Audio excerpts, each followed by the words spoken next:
रीति रिवाज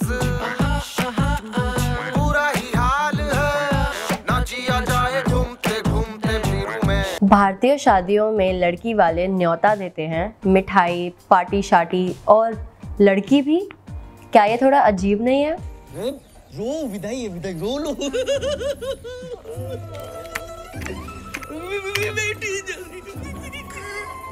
वो चाहे कन्यादान हो या बेटी का हाथ अपने होने वाले दामाद को सौंपना, परिवारों में बेटियों को दान में देना आम बात है। ये उस समय से चलता आ रहा है जब शादियां राजनीतिक या व्यापारिक मेल हुआ करती थी और मजबूत नाते जोड़ने के लिए महिलाओं को मोहरों की तरह दूसरे परिवार को दे दिया जाता था। तब से आज तक समाज में शादी की तरफ नजरिए में काफी बदलाव आ चुका है, लेकिन फिर भी हम कन्यादान और विदाई जैसी रस्मों को बढ़ावा देते हैं और इस मानसिकता को भी कि शादी के बाद हमारी बेटी आपकी हुई।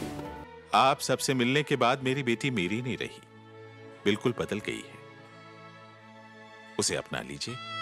और ये मानसिकता शादी में कन्यादान जैसी रस्मों तक ही सीमित नहीं है। ये तब भी नजर आती है जब शादी के बाद महिलाएं अपना उपनाम या फिर कभी कभी पूरा नाम ही बदल लेती हैं, जैसे कि उनकी पूरी पहचान ही बदल गई हो। शादी के बाद भी सिर्फ महिलाओं से पराये घर जाने की उम्मीद रखी जाती है, या फिर तब जब ससुराल वालों की सेवा पत्नी या बहू का कर्तव्य माना जाता है, पर पत्नी के माँ बाप की तरफ पति पर ऐसी सेवा का कोई बंधन नहीं होता। वैसे एक महिला के विदा होने या पराये घर जाने में क्या गलत है? सबसे जरूरी ये कि इस परंपरा से महिलाएं कानूनी और सामाजिक तौर पर कमजोर बना दी जाती हैं उनके जन्म से ही। एक लड़के को हमेशा घर का चिराग माना जाता है जो खानदान को आगे बढ़ाएगा और माँ बाप का बुढ़ापे में सहारा बनेगा, और एक लड़की को अक्सर पराये धन या अपने मायके पर बोझ की तरह देखा जाता है।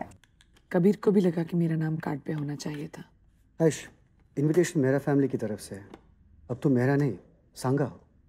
और यही बड़ा कारण है कि घर वाले अक्सर लड़कियों के साथ भेदभाव करते हैं और लड़कों पर ज्यादा साधन खर्च करते हैं। लड़का कितना भी नालायक हो, उसकी वैल्यू बढ़ती ही जाती है, और लड़की कितनी भी होनहार, उसकी एंट्री एसेट कॉलम में नहीं होती। कई बार सिर्फ उसकी शादी के वक्त पर ही माँ बाप अपनी बेटी पर जमकर खर्च करते हैं। अक्सर घर वाले अपनी पूरी जिंदगी की 20% कमाई इसी अवसर पर खर्च कर देते हैं। ज्यादातर किस्सों में दहेज और धूमधाम वाली शादी पे इतना खर्च दुल्हन की खुशी के लिए नहीं किया जाता, बल्कि घर की इज्जत बरकरार रखने के लिए और ससुराल में बेटी की अहमियत बनाने के लिए किया जाता है। पार्टी 50 लाख लगाने को तैयार है, और ऊपर से बेटी जो अपने साथ एक गोल्डन का और एक डायमंड का सेट लाएगी, सो अलग। और क्या चाहिए? और जैसे ही लड़की की शादी हो जाती है, घर वाले बेटी को अपना मानना छोड़ देते हैं। इतना कि 2005 तक हिंदू उत्तराधिकार अधिनियम यानी कि हिंदू सक्सेशन एक्ट के तहत मायके की संपत्ति पर एक शादीशुदा महिला का कोई हक नहीं होता था। और भले ही कानून बदल गए हों, लेकिन सामाजिक रूप से परिवार की संपत्ति पर एक महिला का अधिकार उसके भाइयों के दया भाव पर ही निर्भर करता है। इसी कारण शादी में भी असमानता बढ़ सकती है, क्योंकि जब उसके खुद के नाम पर कुछ नहीं होता, महिला अपने पति पर और निर्भर करने लगती है।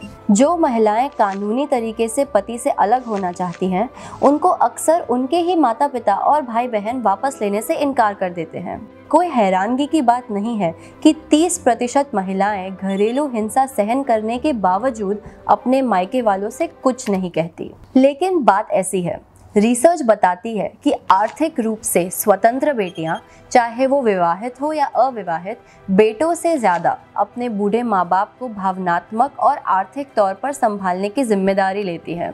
अपने हक में निर्णय लेकर, अभियानों और वाद विवाद के जरिए और बेटियों की परवरिश पर ज्यादा पूंजी लगाकर देश भर की महिलाएं अब कह रही हैं कि हम पराया धन नहीं हैं। असलियत में परिवार पर सबसे बड़ा बोझ बेटियां नहीं, बल्कि वो प्रथाएं और रिवाज हैं जो बच्चों के बीच भेदभाव करते हैं। ओवरथिंकिंग इट सीरीज के इस वीडियो में बस इतना ही।